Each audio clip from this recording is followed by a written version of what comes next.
আসসালামু আলাইকুম রহমতুল্লাহ। ইমনুর ইসলামী ওয়ার্ল্ডে আপনাদের সকলকে স্বাগতম। শুরু করছি বিষয়ভিত্তিক হাদিস সমূহ বিশেষ পাঠ পর্ব 2। আজকের আলোচ্য অধ্যায় পবিত্রতা অর্জন ও সালাত। আজকের বিষয় সালাতের সময় ওয়াক্ত। আউযু বিল্লাহি মিনাশ শাইতানির রাজিম। বিসমিল্লাহির রহমানির রহিম। হে আল্লাহ, আপনার কাছে বিতাড়িত শয়তান থেকে আশ্রয় প্রার্থনা করছি। পরম করুণাময় অসীম দয়ালু আল্লাহর নামে শুরু করছি।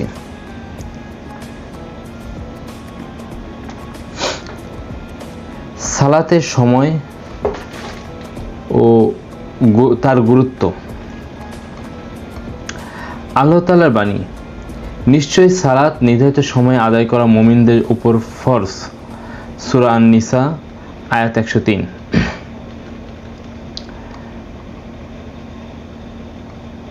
পরিচ্ছেদ 9, সালাতের সময় ও তার গুরুত্বের হাদিস নং 521।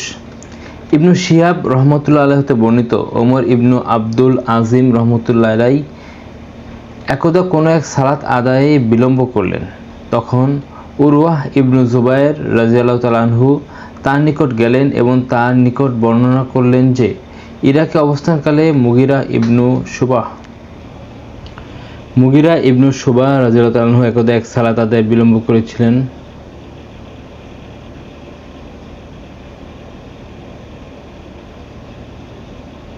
ফলে আবু মাসউদ আনসারী রাদিয়াল্লাহু তাআলা আনহু তার নিকট গিয়ে বললেন, হে মুগিরা, এ কি, তুমি কি অবগত নও যে জিবরাইল আলাইহিস সালাম অবতরণ করে সালাত আদায় করলেন আর আল্লাহর রাসূল সাল্লাল্লাহু আলাইহি সাল্লাম ও সালাত আদায় করলেন। আবার তিনি সালাত আদায় করলেন, আল্লাহর রাসূল সাল্লাল্লাহু আলাইহি সাল্লাম ও সালাত আদায় করলেন। পুনরায় তিনি সালাত আদায় করলেন এবং আল্লাহর রাসূল সাল্লাল্লাহু আলাইহি সাল্লাম ও সালাত আদায় করলেন। আবার তিনি সালাত আদায় করলেন ও রাসূলুল্লাহ সাল্লাল্লাহু আলাইহি সাল্লাম ও সালাত আদায় করলেন। পুনরায় তিনি সালাত আদায় করলেন এবং আল্লাহর রাসূল সাল্লাল্লাহু আলাইহি সাল্লাম ও সালাত আদায় করলেন।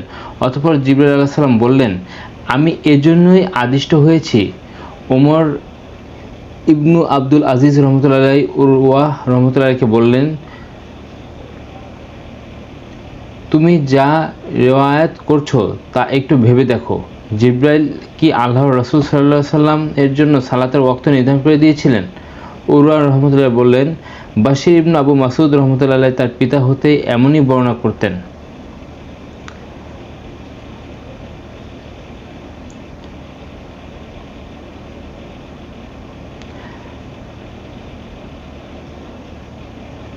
সালাতের সময়সমূহ। সহিহ বুখারী তাওহীদ পাবলিকেশন হাদিস নং 540। পরিচ্ছেদ 9, যোহরের সময় হয় সূর্য ঢলে পড়ার পর। জাবির রাদিয়াল্লাহু তাআলা আনহু বলেন, দুপুরে নবী সাল্লাল্লাহু আলাইহি সাল্লাম সালাত আদায় করতেন।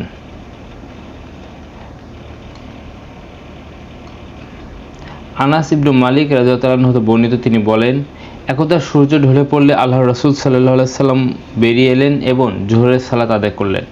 অতঃপর মিম্বারে দাঁড়িয়ে কিয়ামত সম্বন্ধে আলোচনা করেন এবং বলেন যে কিয়ামতে বহু ভয়ানক ঘটনা ঘটবে। অতঃপর তিনি বলেন, আমাকে কেউ কোনো বিষয়ে প্রশ্ন করতে চাইলে করতে পারো। আমি যতক্ষণ এই বৈঠকে আছি এর মধ্যে তোমরা আমাকে যা কিছু জিজ্ঞেস করবে আমি তা জানিয়ে দেব। এ শুনে লোকেরা খুব কাঁদতে শুরু করলো আর তিনি বারবার বলতে থাকলেন, আমাকে প্রশ্ন করো, আমাকে প্রশ্ন করো। এ সময় আব্দুল্লাহ ইবনু হুযাফা সাহমী রাদিয়াল্লাহু তাআলা আনহু দাঁড়িয়ে জিজ্ঞেস করলেন, আমার পিতা কে? আল্লাহর রাসূল সাল্লাল্লাহু আলাইহি সাল্লাম বললেন, তোমার পিতা হুযাফা। অতঃপর তিনি অনেকবার বললেন, আমাকে প্রশ্ন করো। তখন ওমর রাদিয়াল্লাহু তাআলা আনহু নতজানু হয়ে বসে বললেন, আমরা আল্লাহকে প্রতিপালক হিসেবে, ইসলামকে দ্বীন হিসেবে এবং মুহাম্মদ সাল্লাল্লাহু আলাইহি সাল্লামকে নবী হিসেবে গ্রহণ করে সন্তুষ্ট। অতঃপর নবী সাল্লাল্লাহু আলাইহি সাল্লাম নীরব থাকলেন। কিছুক্ষণ পর বললেন, এখনই এই দেওয়ালের পাশে জান্নাত ও জাহান্নাম আমার সামনে তুলে ধরা হয়েছিল।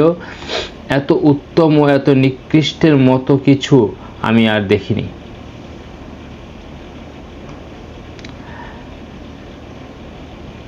সহিহ বুখারী 545 নং হাদিস, পরিচ্ছেদ 9, আসরের ওয়াক্ত। আয়েশা রাদিয়াল্লাহু তাআলা হতে বর্ণিত, তিনি বলেন, আল্লাহর রাসূল সাল্লাল্লাহু আলাইহি ওয়াসাল্লাম এমন সময় আসরের সালাত আদায় করেছেন যে সূর্য রশ্মি তখনও তার ঘরের মধ্যে ছিল, আর ছায়া তখনও তার ঘর হতে বেরিয়ে পড়েনি।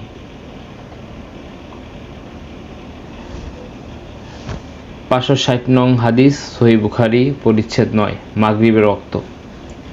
মুহাম্মদ ইবনু আমর ইবনু হাসান ইবনু আলী রহমতুল্লাহ আলাইহি হতে বর্ণিত, মুহাম্মদ ইবনু আমর রহমতুল্লাহ আলাইহি বলেন, হযরত ইবনু ইউসুফ মদিনায় এলে আমরা জাবির ইবনু আবদুল্লাহ রাদিয়াল্লাহু তাআলা আনহুকে সালাতের ওয়াক্ত সম্বন্ধে জিজ্ঞেস করলাম, কেননা হযরত ইবনু ইউসুফ বিলম্ব করে সালাত আদায় করতেন।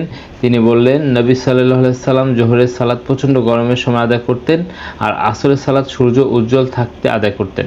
মাগরিবের সালাত সূর্য অস্ত যেতেই আর এশার সালাত বিভিন্ন সময়ে আদায় করতেন। যদি দেখতেন সকলেই সমবেত হয়েছেন তাহলে সকাল সকাল আদায় করতেন, আর যদি দেখতেন লোকজন আসতে দেরি করছে তাহলে বিলম্বে আদায় করতেন।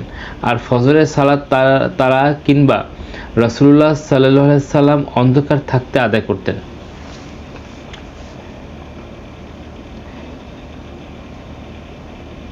সহিহ বুখারীর 567 নং হাদিস, পরিচ্ছেদ 9, এশার সালাতের মর্যাদা। আবু মুসা রাদিয়াল্লাহু আনহু হতে বর্ণিত, তিনি বলেন, আমি ও আমার সাথীরা যারা আবিসিনিয়া হতে জাহাজ মারফত আমার সঙ্গে প্রত্যাবর্তন করেছিলেন, বাকিয়ে বুতহানের একটা মুক্ত এলাকায় বসবাসরত ছিলাম। তখন নবী সাল্লাল্লাহু আলাইহি সাল্লাম থাকতেন মদিনায়। বুতহানের অধিবাসীরা পালাক্রমে একদল করে প্রতি রাতে এশার সালাতের সময় আল্লাহ রাসূল সাল্লাল্লাহু আলাইহি সাল্লামের খিদমতে আসতেন। পালাক্রমে এশার সালাতের সময় আমিও আমার কতিপয় সঙ্গী নবী সাল্লাল্লাহু আলাইহি সাল্লামের কাছে হাজির হলাম। তখন তিনি কোনো কাজে খুব ব্যস্ত ছিলেন, ফলে সালাত আদায় বিলম্ব করলেন, এমনকি রাত অর্ধেক হয়ে গেল। অতঃপর নবী সাল্লাল্লাহু আলাইহি সাল্লাম বেরিয়ে এলেন এবং সবাইকে নিয়ে সালাত আদায় করলেন। সালাত শেষে তিনি উপস্থিত ব্যক্তিদেরকে বললেন, প্রত্যেকেই নিজ নিজ স্থানে বসে যাও। তোমাদের সুসংবাদ দিচ্ছি যে আল্লাহর পক্ষ হতে তোমাদের জন্য এটি এক নিয়ামত যে তোমরা ছাড়া মানুষের মধ্যে কেউ এই মুহূর্তে সালাত আদায় করছে না। কিংবা তিনি বলেছিলেন, তোমরা ছাড়া কোনো উম্মত এই সময় সালাত আদায় করেনি। আল্লাহর রাসূল সাল্লাল্লাহু আলাইহি সাল্লাম কোন বাক্যটি বলেছিলেন বর্ণনাকারী তা নিশ্চিত করে বলতে পারেননি। আবু মুসা রাদিয়াল্লাহু আনহু বলেন, আল্লাহর রাসূল সাল্লাল্লাহু আলাইহি সাল্লামের এই কথা শুনে আমরা অত্যন্ত আনন্দিত মনে বাড়ি ফিরলাম।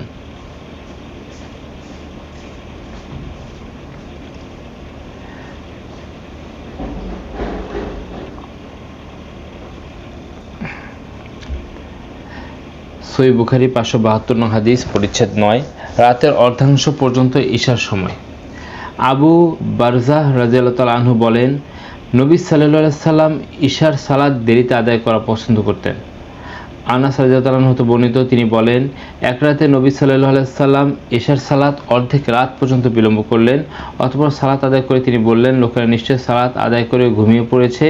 শোনো, তোমরা যতক্ষণ সালাতের অপেক্ষায় ছিলে ততক্ষণ তোমরা সালাতেই ছিলে। ইবনু আবু মারিয়াম রহমতুল্লাহ আলাইহি বর্ণনায় আরও আছে, তিনি বলেন, ইয়াহিয়া ইবনু আইয়ুব রহমতুল্লাহ আলাইহি হুমায়দ রহমতুল্লাহ আলাইহি হতে বর্ণনা করেছেন যে তিনি হুমায়দ আনাস রাদিয়াল্লাহু আনহুকে বলতে শুনেছেন, সে রাতে আল্লাহর রাসূল সাল্লাল্লাহু আলাইহি সাল্লাম এর আংটির উজ্জ্বলতা আমি যেন এখনো দেখতে পাচ্ছি। সহিহ বুখারী 580 নং হাদিস, যে ব্যক্তি সালাতের এক রাকাত পেল। আবু হুরায়রা রাদিয়াল্লাহু তাআলা আনহু হতে বর্ণিত, আল্লাহর রাসূল সাল্লাল্লাহু আলাইহি সাল্লাম বলেন, যে ব্যক্তি কোনো সালাতের এক রাকাত পায় সে সালাত পেল।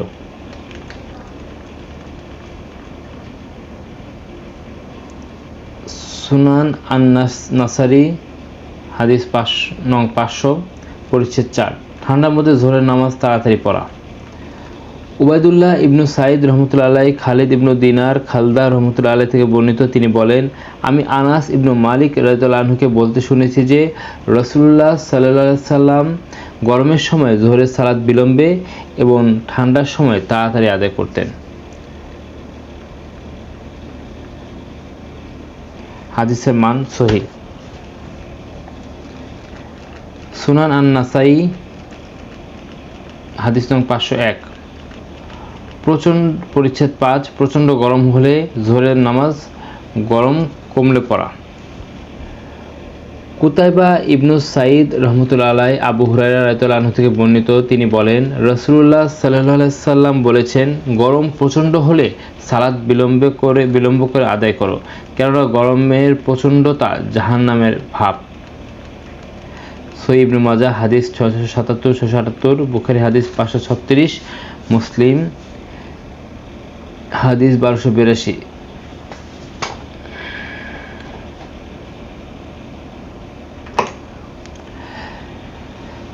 সুনান আন-নাসাই হাদিস নং 504, পরিচ্ছেদ 6, জোহরের নামাজের শেষ সময়।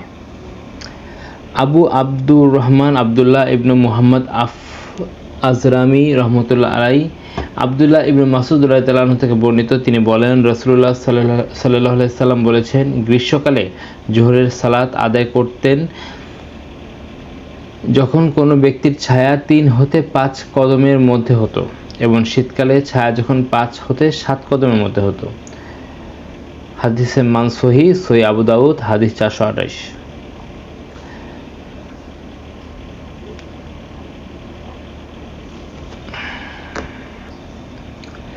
সুনান আন-নাসাই হাদিস নং 516, পরিচ্ছেদ 11, যে ব্যক্তি আসরের 2 রাকাত পাবে। মুহাম্মদ ইবনু আবদুল্লাহ আলা রহমতুল্লাহ আলাইহি আবু হুরায়রা রাদিয়াল্লাহু আনহু সূত্রে নবী সাল্লাল্লাহু আলাইহি সাল্লাম থেকে বর্ণিত, তিনি বলেন, যে ব্যক্তি সূর্যাস্তের পূর্বে আসরের সালাতের 1 রাকাত পেল অথবা সূর্যোদয়ের পূর্বে ফজরের 1 রাকাত পেল, সে সালাত পেল। হাদিস মান সহিহ, বুখারী ও মুসলিম। সুনান আন-নাসাই হাদিস নং 521, পরিচ্ছেদ 13, মাগরিবের নামাজ তাড়াতাড়ি আদায় করা। মুহাম্মদ ইবনু বাশশার রহমতুল্লাহ আলাইহি আবু বিশর রহমতুল্লাহ আলাইহি থেকে বর্ণিত, তিনি বলেন, আমি হাসান ইবনু বিল্লাল রাদিয়াল্লাহু আনহুকে নবী সাল্লাল্লাহু আলাইহি সাল্লাম এর সহচরদের মধ্য থেকে আসলাম গোত্রের জনৈক ব্যক্তি থেকে বর্ণনা করতে শুনেছি যে নবী সাল্লাল্লাহু আলাইহি সাল্লামের সাহাবীগণ তার সঙ্গে মাগরিবের সালাত আদায় করতেন, তারপর মদিনার প্রান্তরে নিজ নিজ পরিবার পরিজনের নিকট ফিরে যেতেন। এমত অবস্থায় তারা তীর নিক্ষেপ করতেন এবং তারা তীর পতনের স্থান দেখতে পেতেন, অর্থাৎ রাত্র অন্ধকার হওয়ার পূর্বে মাগরিবের সালাত আদায় করতেন।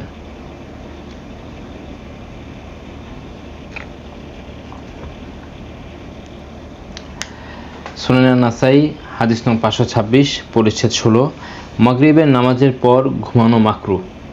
মুহাম্মদ ইবনু বাশশার রহমতুল্লাহ আলাইহি সাইয়ার ইবনু সালামা রাদিয়াল্লাহু আনহু থেকে বর্ণিত, তিনি বলেন, আমি আমার পিতার সঙ্গে আবু বারজাহ রাদিয়াল্লাহু আনহু এর খেদমতে উপস্থিত হলাম।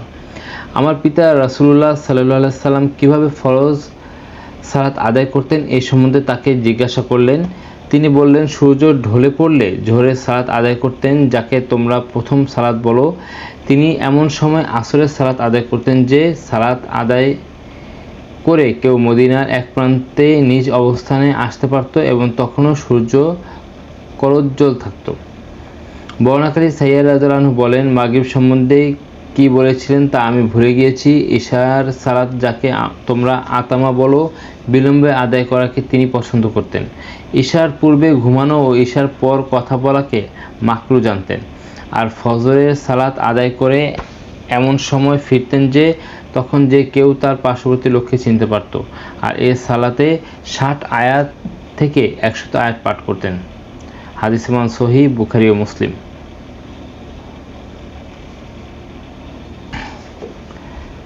সুনান আন-নাসাই হাদিস নম্বর 531, পরিচ্ছেদ 20, ঈশার নামাজ দেরি করে আদায় করা মুস্তাহাব। সুয়াদ ইবনু নাসর রহমতুল্লাহ আলাইহি সাইয়ার ইবনু সালামা রাদিয়াল্লাহু আনহু থেকে বর্ণিত, তিনি বলেন, আমি এবং আমার পিতা আবু বারজাহ রাদিয়াল্লাহু আনহু এর নিকট উপস্থিত হলাম। আমার পিতা জিজ্ঞাসা করলেন, রাসূলুল্লাহ সাল্লাল্লাহু আলাইহি সাল্লাম ফরজ সালাত কিভাবে আদায় করতেন? তিনি বললেন, সূর্য পশ্চিম আকাশে ঢলে পড়লে জোহরের সালাত আদায় করতেন, যাকে তোমরা সালাতে উলা বলো, এবং আসরের সালাত এমন সময় আদায় করতেন যে আমাদের কেউ মদিনার দূর প্রান্তে নিজ অবস্থানে চলে যেতে পারত, তখনও সূর্য দীপ্তিমান থাকত।